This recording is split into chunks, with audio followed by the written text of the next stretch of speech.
लोकेश कनगराज और वामिका गब्बी की DC movie आज रिलीज हो चुकी है। जी हाँ, ये वही लोकेश है जिन्होंने एलसीयू यानी कि लोकेश सिनेमैटिक यूनिवर्स क्रिएट किया था, जिसमें हमने कई थी विक्रम और लियो जैसी मूवीज़ देखी थी। इन सभी मूवीज़ को डायरेक्ट करने के बाद डीसी मूवी में लोकेश बेसिकली लीड एक्टर का काम कर रहे। पता नहीं क्यों, इसकी ज़रूरत तो थी नहीं, इससे अच्छा तो अपना एलसीयू यूनिवर्स को वो आगे एक्सपांड करते थे। बट खैर, इस मूवी के बारे में बात करते हैं। मूवी कैसे है और क्या आपको थिएटर्स में देखनी चाहिए। मूवी की स्टोरी के बारे में बात करूँ तो बहुत ही सिंपल और लीनियर स्टोरी है, जिसमें लोकेश जो दास का कैरेक्टर है वो और उनके साथी जेल से निकलने के बाद पुलिस की डिस्कार्डेड वेपन्स होते हैं उनको पैसों के लिए चोरी करते हैं, और साथ ही साथ किसी रीज़न के वजह से उनको एक पुलिस ऑफिसर का खून भी करना पड़ता है। ये सब इंसिडेंट्स होने के बाद दास एंड कंपनी को बेसिकली एक ही टास्क है कि पुलिस से भागते रहना और उनसे बच के रहना।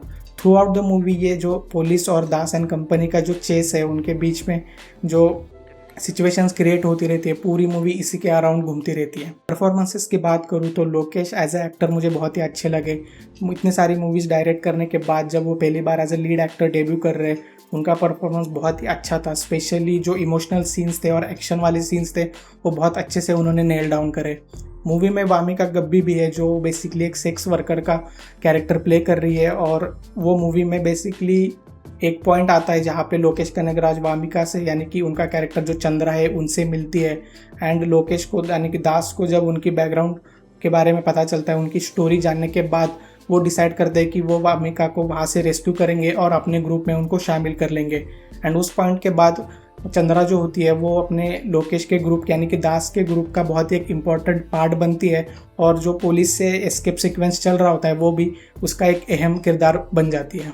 वामिका का परफॉर्मेंस भी बहुत अच्छा लगा, and along with her very beautiful expressive eyes.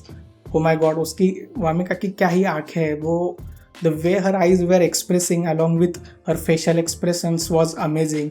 उसने जो कैरेक्टर प्ले किया है सेक्स वर्कर का, उसमें एक बहुत ही माइन्यूट डिटेल है। आप देखोगे कि जब उनका इंट्रोडक्शन हो रहा होता है, जो वॉकिंग स्टाइल को उन्होंने अडॉप्ट किया है वो बहुत ही अमेजिंग था।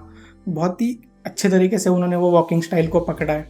उनका परफॉर्मेंस भी ओवरऑल मुझे बहुत ही अच्छा लगा, और लोकेश का, इन दोनों के performance through out the movie में स्टैंड आउट होते हैं। बाकी के जो साइड कैरेक्टर्स है उनका भी परफॉर्मेंस अच्छा है। मूवी के पॉजिटिव्स के बारे में बात करूँ तो सबसे हाईलाइटिंग पॉइंट है वो है अनिरुद्ध का म्यूज़िक। अनिरुद्ध ने जो डीसी का एल्बम बनाया, आई थिंक मैं इसको विक्रम लेवल पे इसको रैंक करूँगा। वो इतना तगड़ा एल्बम था, बट सैडली जो मूवी की स्टोरी है वो उस एल्बम को जस्टिफाई नहीं करती। ऐसा फील हो रहा था कि ये जो एल्बम इतना अच्छा एल्बम बनाया था, वो किसी और मूवी में यूज़ होता तो थोड़ा अच्छा फील होता।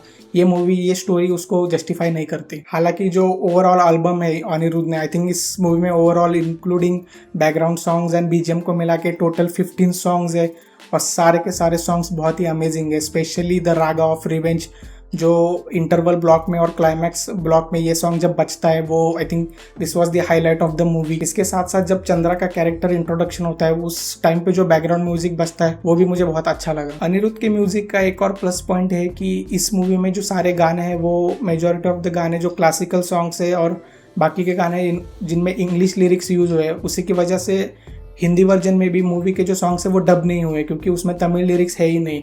एंड इसी वजह से जो इस मूवी का एल्बम है वो बहुत ही अच्छा स्टैंड आउट करता है। अदरवाइज़ हमने बहुत सारे मूवीज़ में देखा है कि जब गाने हिंदी में डब हो जाते हैं तो उनका पूरा मज़ा ख़राब हो जाता है, बट ये इशू इस मूवी में आपको देखने को नहीं मिलेगा। मूवी का एक और पॉजिटिव पॉइंट ये है कि जब क्लाइमैक्स में फाइट सीक्वेंस चल रहा होता है, उसमें जो दास और उनके जो साथी होते हैं उनके बीच में जो एक इमोशनल बॉन्डिंग दिखाई है, साथ ही साथ दास और उसके फादर के बीच में एक सीन है, वो भी इमोशनली अच्छे से कनेक्ट करता है।